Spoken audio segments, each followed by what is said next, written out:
Bom dia, boa tarde, boa noite. Essa é mais uma edição de Pedro e Cora. Aquele programa, sabe, Cora, eu não sei se é sobre tristeza ou talvez sobre, usando palavras suas mais do que minhas, sobre celebração da vida. Pedro e Cora, como vocês sabem, toda terça-feira, toda quinta-feira no YouTube do Meio, na sua plataforma favorita de podcast. Eu sou Pedro Doria, ao meu lado está minha querida amiga Cora Roney. Celebração da vida, Cora? A vida extraordinária de Preta Gil. A vida extraordinária de Preta Gil e o como muito dos insights desse nosso programa de hoje são seus. Como que foi de fato uma vida extraordinária, mais eu acho do que as pessoas podem perceber, e como que simultaneamente ela soube viver na internet como raras pessoas sabem realmente viver na internet, né? Vamos lá, então. Gente, o programa é triste, mas é bom. Vem.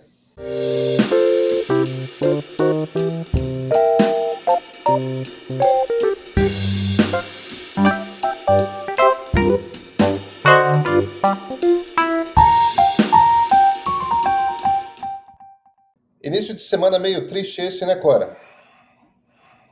Horrível. Horrível, sabe? Eu e o Brasil ficamos muito baqueados com a morte da Preta Gil. Tem uma coisa que me impressionou, que foi a dimensão emocional dessa perda, sabe? Porque a Preta foi uma pessoa que entendeu a internet como ninguém, que criou uma rede na internet gigantesca. Ela tinha mais de 12 milhões de seguidores, 12 milhões e blau. Mas não eram 12 milhões de seguidores assim, eram 12 milhões de pessoas que se achavam amigas, íntimas. Porque a internet que ela fazia era uma internet absolutamente pessoal.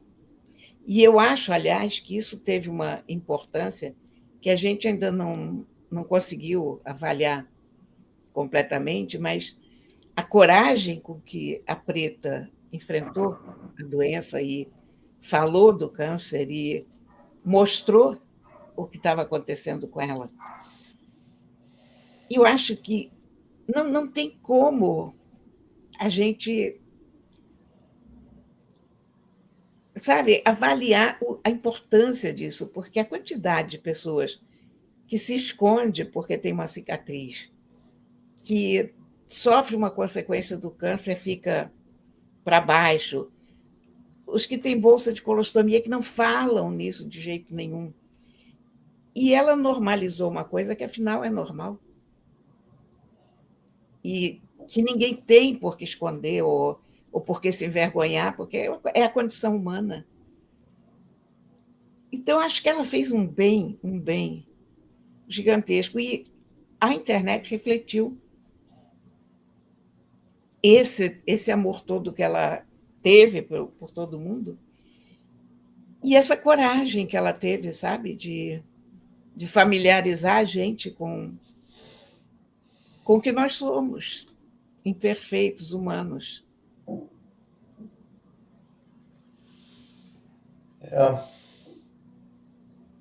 Você a conheceu, Cora?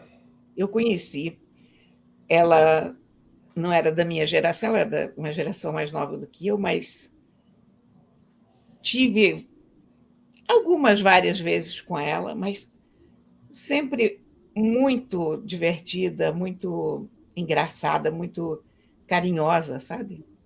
Muito atenta às pessoas, uma boa ouvinte. É por isso que ela criou, aliás, uma rede desse tamanho. E eu acho que eu fiquei pensando nesse fenômeno dessa morte pública da Preta, dessa doença que nós acompanhamos todos, e fiquei pensando como uma parte ponderável da nossa vida hoje acontece na internet. Uhum. Não só o que acontece conosco, mas as nossas vivências, as nossas informações, as nossas bem-querências, as nossas amizades. Eu sou íntima de muita gente na internet, de verdade, tão íntima quanto sou de pessoas que às vezes eu conheço, com quem eu vou no restaurante e me encontro. É um tipo de relacionamento diferente, mas não menos real. E cada vez mais importante na vida cotidiana, você não acha? Eu estava pensando aqui, eu não a conheci. A gente tem a mesma idade, né? Eu e a Preta, 50 anos. Eu infelizmente não a conheci, e eu digo infelizmente, quer dizer, eu conheci pela internet, como você está descrevendo, mas tipo, nunca tive numa mesa de jantar com ela, alguma coisa assim, mas muitas pessoas ao meu redor tinham maior ou menor proximidade. Você, como você está comentando agora, Marilis, eu deixa eu tentar costurar aqui algumas impressões. O que eu acho. A Preta tem essa característica interessante que é ela foi. Ela meio que apareceu para o mundo tardiamente, né? Ela não é aquela pessoa que começa uma carreira artística super cedo, com 20 e pouquinhos, e começa a badalar, começa. Ela teve, no final da adolescência, início da idade adulta, aquela perda muito trágica do irmão, né? E pelo que eu entendo, pelo que eu vi na imprensa esses dias, parece que foi uma coisa que realmente baqueou e a fez se recolher por um tempo. E, e aí, de repente, quando ela aparece como música, como cantora, como artista, ela tem uma coisa que eu acho que você tem razão. Eu não sei o quanto nós, de 1974, eu não sei se nós somos a última geração pré-internet ou a primeira geração com internet. Porque a internet aparece em 1995, aqui no Brasil. Quer dizer, a gente já usava desde um pouco antes, né, Clara, via base, mas aquilo que a gente chama de internet comercial, começam a pipocar provedores em 1995, que é quando a gente tinha 20 anos, a gente tinha acabado de virar adulto. E isso quer dizer que toda infância e adolescência foi sem internet. Então, eu não sei se a gente é a primeira geração da internet ou se é a última geração sem internet, sem preparar a internet. Mas a internet desde o início, desde aquela coisa de você ter um site pessoal, no Geocities que fosse, depois ter um blog, né, Fotolog, aquelas coisas. A internet sempre foi um convite a você ter uma vida um pouco em público. Esse ter essa vida um pouco em público é uma coisa que eu acho que confunde uma quantidade imensa de pessoas, porque tem muitas maneiras de você fazer isso. Uma maneira é uma coisa de falsear, de fazer recortes da sua vida e apresentar. Outra maneira é você se proteger. A tendência, eu acho que para a maior parte das pessoas, é uma coisa meio fake, uma coisa meio de você quase que inventar um personagem de si mesmo para ser online e nunca. A Preta tem uma coisa que é interessante, que eu acho que não tem nada a ver com a internet, que é um traço da personalidade dela, que me parece que a primeira coisa que chama atenção é a maneira como ela se entende como mulher. E ela tem duas características que eu acho que chamam rapidamente a atenção. Uma é o fato de ser bissexual, e a outra é o fato de ela ser uma mulher gordinha.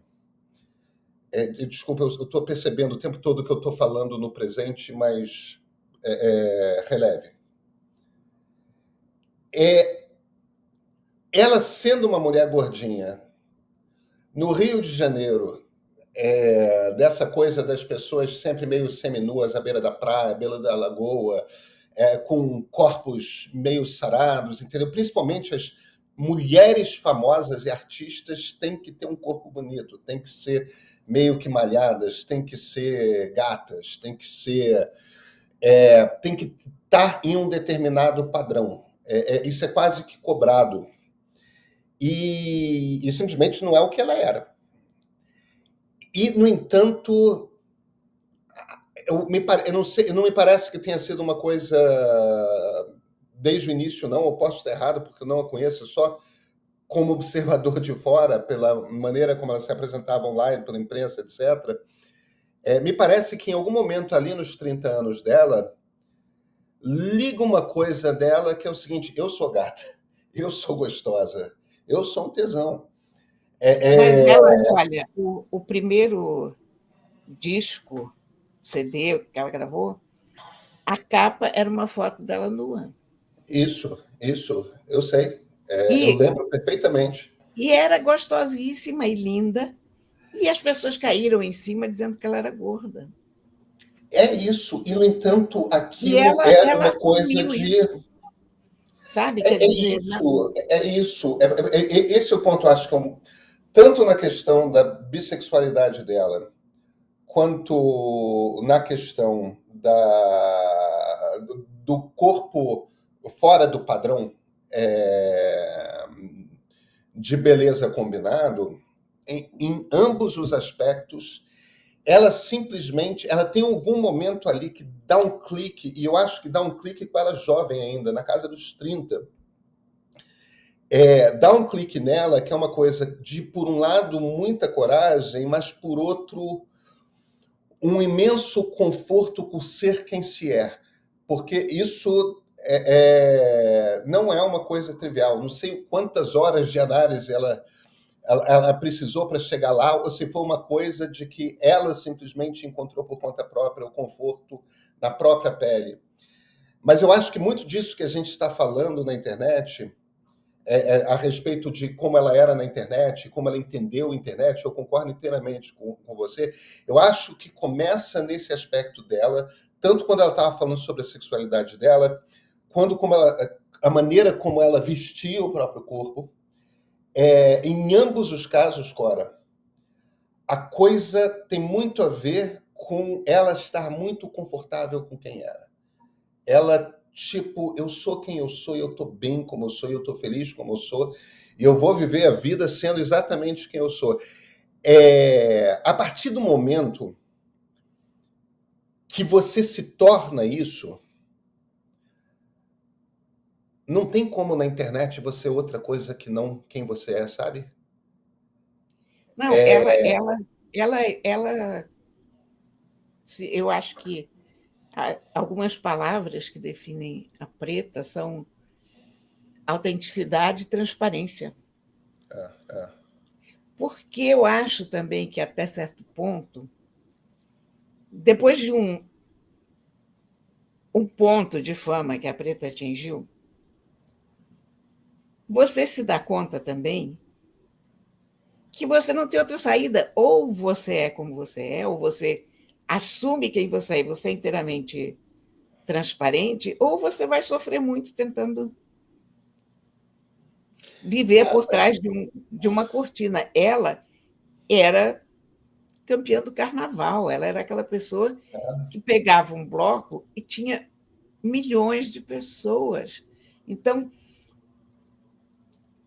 essa pessoa não pode dizer, eu não quero que me vejam de perfil, ou sei É que eu lá. acho que as coisas são juntas, não é? É claro que ela não pode ser, mas ela não seria alguém que lidera o maior bloco de carnaval do Rio de Janeiro, porque ela tem uma coisa que eu acho que é incrível, que é o seguinte: ela, sendo filha de Gilberto Gil, ela ficou do tamanho do pai, né? Sendo completamente outra coisa. Ela conseguiu. Ela não é aquela pessoa que viveu em função da vida do pai. É claro que aquilo é um degrau de lançamento, mas ela não teria virado quem ela foi por causa do pai. Ela é aquilo. E ela se tornou a comandante do maior bloco de carnaval do Rio de Janeiro. Isso é ela, isso não é ninguém, isso é ela fazendo, né? Isso é ela. E olha, é uma coisa muito importante quando você pensa que mulheres que estão, sobretudo mulheres, que têm esse grau de visibilidade, como essas mulheres são importantes para o bem de outras mulheres. De uma Eu concordo com pessoa, você. sabe? Quando uma pessoa É. que está lá em cima apresenta um corpo fora do padrão, ou diz que está triste, ou revela uma doença, tudo isso tem uma dimensão que a gente não consegue avaliar, porque está se trazendo ao nível de um ser humano normal. E as pessoas podem dizer, aconteceu com a preta, ok, acontece comigo também. Ou a preta está aí com alguns quilos a mais, também posso ter. Não vou deixar de sair ou não vou deixar de sair de casa porque estou com uma cicatriz na barriga, sabe? Esse tipo de Não vou deixar naturalidade. de, não vou deixar de usar um biquíni porque eu estou com uma bolsa de colostomia. Isso, E vai fazer um vídeo no Instagram, um Reel, pulando num bar em Salvador no dia de Iemanjá com uma bolsa de colostomia, por que não? Por isso que eu estava falando da questão da bissexualidade. Tem uma coisa que eu acho muito interessante a respeito de bissexualidade. Eu não entendo muita lógica, mas eu compreendo por um baita amigo meu que vive isso, que a bissexualidade é uma coisa que consegue ser mais estigmatizada do que a homossexualidade, né?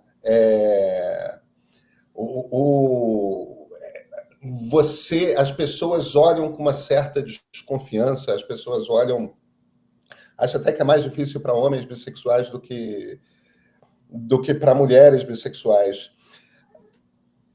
Tanto a coisa de ela ser gordinha e, no entanto, se apresentar como gostosa, como a coisa, desde o início, de se engajar na campanha pelo casamento igualitário, falando eu sou bissexual, indo para o Congresso Nacional, esse tipo de coisa, é aquela recusa a topar estigmas.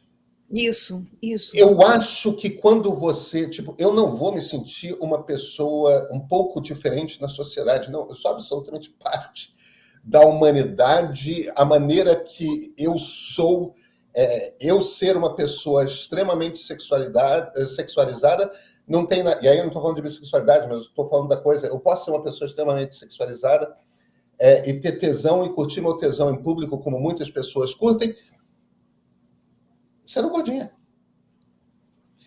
Eu posso ser bissexual e vou lutar por direitos das pessoas bissexuais. Como assim a gente não vai ter direitos que outras pessoas têm? Quando você já é assim, o assumir o câncer, o assumir a bolsa de colostomia é apenas natural, sabe? E aí se apresentar na internet dessa forma é novamente apenas natural. Vem desse conforto incrível e invejável, porque... E aí eu falo invejável, Clara, por uma razão que é o seguinte, é uma coisa quase que próxima da iluminação, sabe? No sentido budista do termo, no sentido de quando você está bem simplesmente porque é. Tipo, a vida e estar vivo é o suficiente para você ser feliz, e aí você vai viver, e vai viver inclusive as dores da vida. Não é todo ser humano que consegue isso, não. A Não, maior parte de nós nos perdemos nas nossas neuroses. ela alcançou um patamar de aceitação admirável. E ela foi uma pessoa única. Foi mesmo, sabe? E olha, para você ter uma ideia, eu sou de um tempo em que as pessoas nem falavam a palavra câncer. É.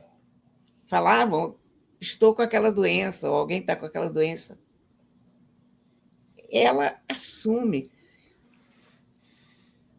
O que você vai fazer? É uma pessoa extraordinária, extraordinária, um talento, uma uma verdade que ela expôs que não tem preço, que não tem medida e que a gente precisa, porque, no fundo, todo mundo, isso que você falou antes, todo mundo está fazendo um personagem. Quando você tem esses mega astros, e você ter uma pessoa desse grau de popularidade sendo uma pessoa 100% autêntica e verdadeira, é extraordinário, é raro. E é muito bonito, e ela foi uma pessoa que tocou muita gente, por isso eu acho que eu percebi essa onda de tristeza na internet tão geral, sabe?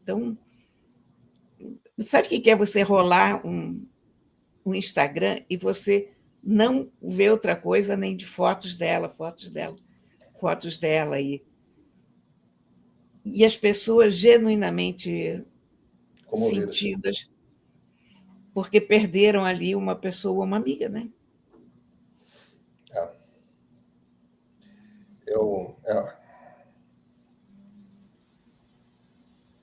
A torcida para ela ficar boa era grande demais. Foi uma tristeza, realmente foi. Tem uma coisa que me impressionou muito, foi um trecho da entrevista da Preta para o nosso amigo Pedro Bial,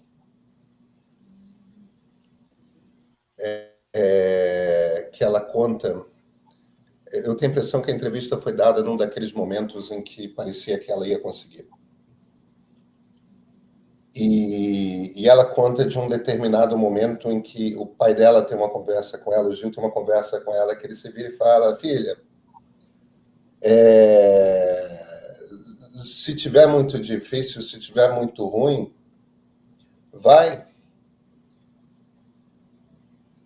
Isso, um pai fala isso, é de uma generosidade, de uma capacidade de generosidade que eu não sei se eu seria capaz, Cora. Mas a gente está falando de Gilberto Gil, né? Que é o sábio da tribo. À toa, né? É o sábio da tribo.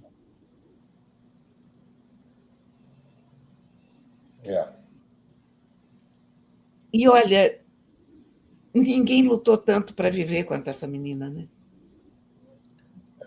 Ela queria viver. Muito, muito ela triste. Viver. É uma tristeza, né?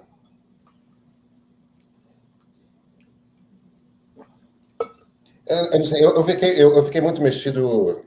O fato de a gente ter a mesma idade, duas coisas mexeram comigo, não a conhecendo. Primeiro, tem realmente essa sensação de proximidade que a internet traz, mas independentemente disso,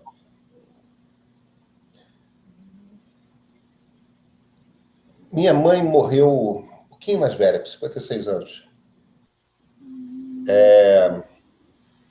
De câncer também. E foi um câncer desses lentos de 2 anos, 3 anos.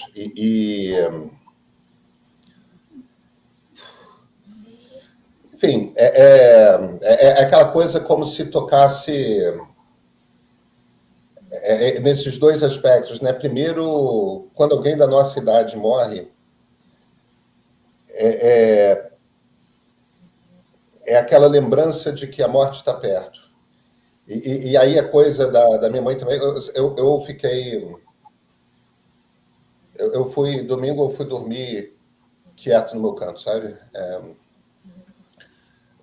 E é justamente, eu acho que passa por essa coisa da internet, eu acho que teria sido diferente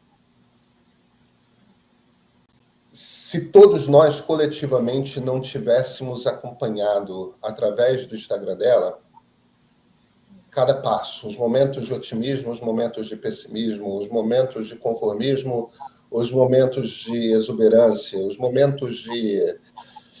Eu não tinha noção de que a coisa estava terminal. A última coisa que eu lembro de ter visto foi uma coisa...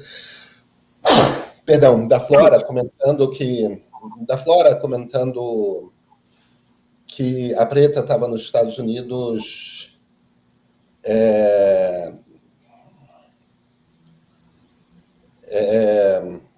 se tratando. Eu tinha ficado com a impressão de que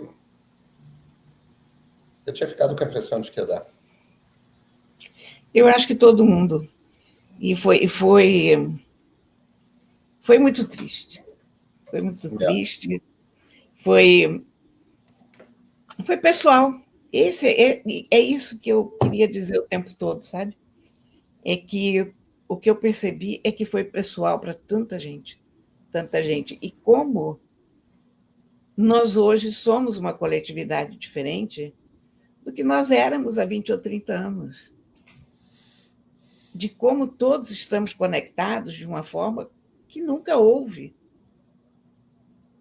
Completamente inédita. Porque antes da internet, a gente nunca acompanhou a doença de ninguém que a gente não conhecesse pessoalmente. Que não fosse nosso parente. Você tem toda a razão. Eu acho que eu nunca acompanhei tão de próximo. Não. Isso é extraordinário. E isso dá coragem às pessoas que estão enfrentando a mesma coisa. E isso naturaliza as conversas e tem um valor inacreditável. Eu vou te dizer o seguinte, eu acho que a Preta deveria ser homenageada virando o nome de um centro de pesquisa de câncer ou de um hospital de câncer, porque eu acho que pouca gente fez tanto para a compreensão pública da doença quanto ela fez. De certa forma, eu acho que você está falando, de certa forma, que essa ideia que você trouxe para a nossa conversa hoje, ela veio ao mundo para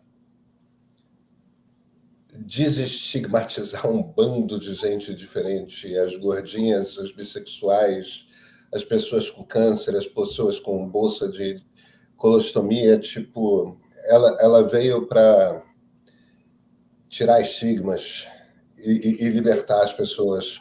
É isso que você está falando.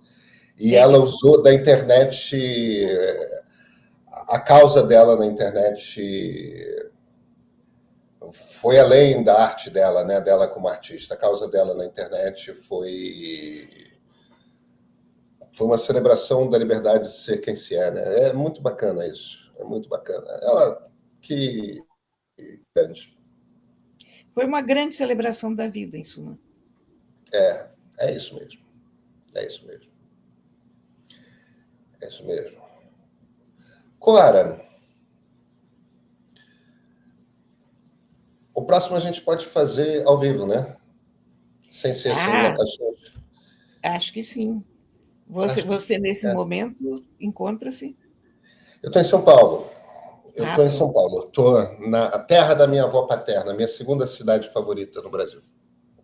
Muito bem. Olha, antes da gente terminar, eu vou te mostrar uma coisa. Lembra que a gente falou sobre a Bíblia, que eu tinha encomendado uma Bíblia? Claro que sim. Chegou. Olha, que legal. E, que corte dourado maravilhoso.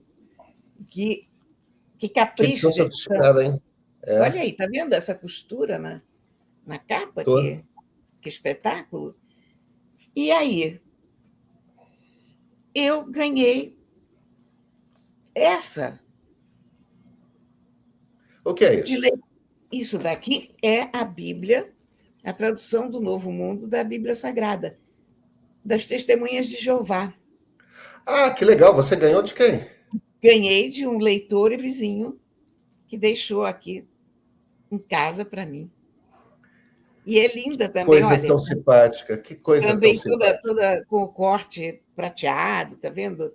Papel Bíblia. Essa é cheia de comentários e detalhes. Que legal. E aí, então, para terminar, ainda tenho essa aqui, ó. Essa é aquela que eu comentei, a do Frederico aquela Moreira. super tradição.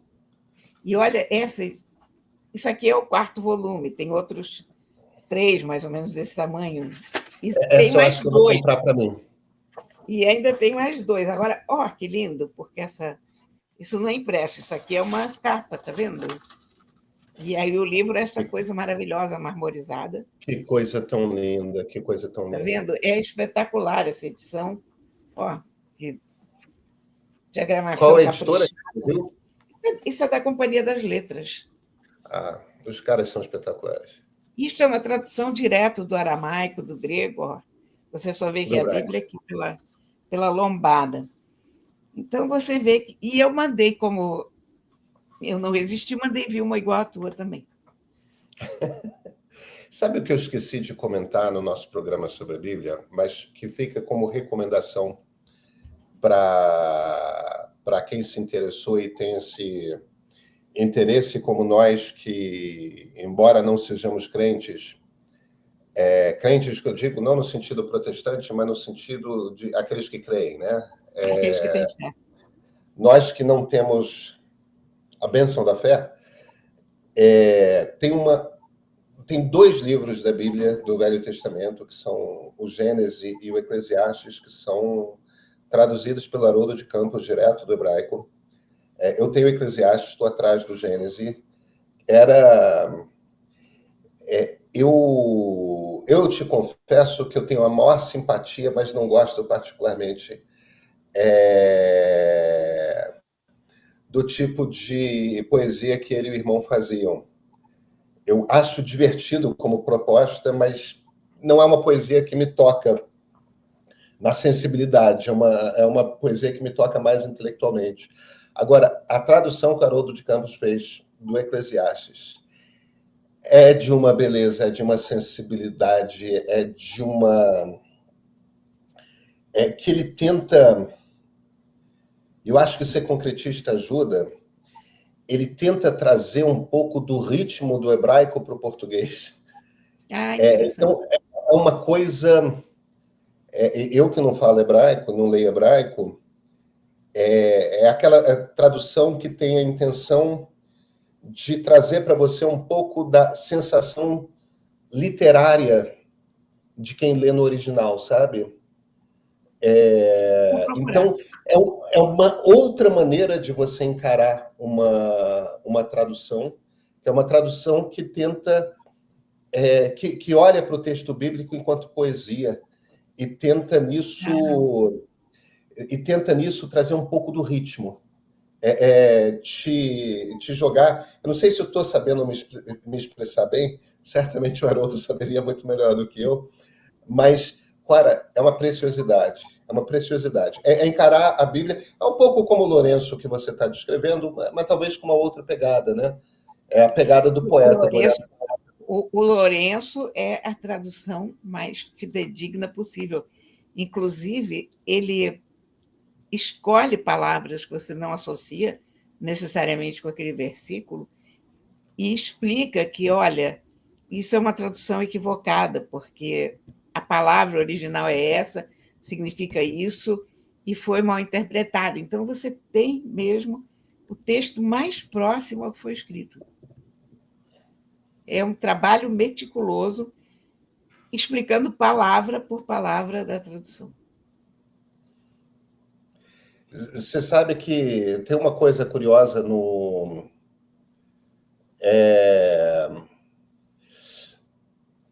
Tem uma coisa curiosa no Gênesis do Haroldo de Campos, que eu já li o início na internet. O primeiro verso da Bíblia é: no princípio Deus fez o céu e a terra, né? E tem um problema nessa palavra. O termo em hebraico é Bereshit. E o problema é que não existe uma maneira de você traduzir Bereshit. Porque não é exatamente no princípio, é quase como se estivesse no gerúndio. No instante em que tudo estava começando, no meio em que essas coisas estavam acontecendo, no meio... É uma coisa de... É um passado que está presente, sabe? Tem um turbilhão acontecendo. tem um movimento acontecendo, exatamente. Aquele princípio é um princípio que está principiando, né? E o Haroldo de Campos faz uma coisa, ele mete uma nota de pé de página para explicar, mas ele faz uma coisa que é o seguinte: ele chega à conclusão de que é uma traição ao texto tentar botar aquilo em português. Então ele se vira e fala: no Bereshit, Deus fez o céu e a terra. Isso é muito bom. Muito bom. E ele usar o termo em hebraico porque o Bereshit é o nome de um momento, que é um instante inicial de tudo. Então, ele quase que transforma no substantivo, entendeu? Porque é um pouco um substantivo nesse sentido. É quase como se fosse um nome próprio de um instante único na existência do todo. É o Big Então, Bang. é o Big Bang, claro. É exatamente isso. Mas, enfim, eu não tenho esse gênese dele. Eu tô atrás. Eu não tenho a venda, então eu tenho que um dia conseguir ter a sorte de achar num sebo online. Ou no sebo não online, hein? Às vezes, nos sebos que não estão online, a gente encontra tesouros. Você tem toda a razão. Você tem toda a razão. Clara, sempre um prazer. Na terça, a gente estará pessoalmente. Você durma bem e faça boa viagem. Muito obrigado. Eu podia ficar aqui dizendo que existe uma produção com que você ainda não viu, mas devia ver, sobre o conflito entre Israel e Palestina. Mas achei melhor mostrar a opinião de quem já assistiu. Olha só, acabo de assistir ao primeiro capítulo da série sobre Israel e Palestina. É um primor. Deveria ser material de ensino em escolas. Parabéns à equipe. Assisti e estou assistindo novamente. Parabéns. Informação muito clara, precisa e com muita delicadeza. Obrigada, rezando, que sempre lutemos pela paz. Assisti aos 3 vídeos sobre Israel e Palestina e fiquei muito grata pela aula dada. Eu não era completamente ignorante sobre o tema, mas desconhecia boa parte da história dos povos cananeus. Acabei de assistir ao primeiro episódio do Ponto de Partida sobre o conflito entre Israel e Palestina. Antes de tudo, parabéns pelo material. O episódio contextualiza muito bem, mostrando a história da região para ambos os povos, algo que muita gente que toma partido por um dos lados parece não perceber. Se tudo isso fez sentido para os milhares de assinantes que já viram, talvez esteja na hora de você ver também e entender de vez o que o conflito Israel-Palestina significa para os dois lados. Os episódios novos já estão no ar no streaming do Meio. Assine e descubra esses e outros documentários que podem mudar a sua forma de ver o mundo.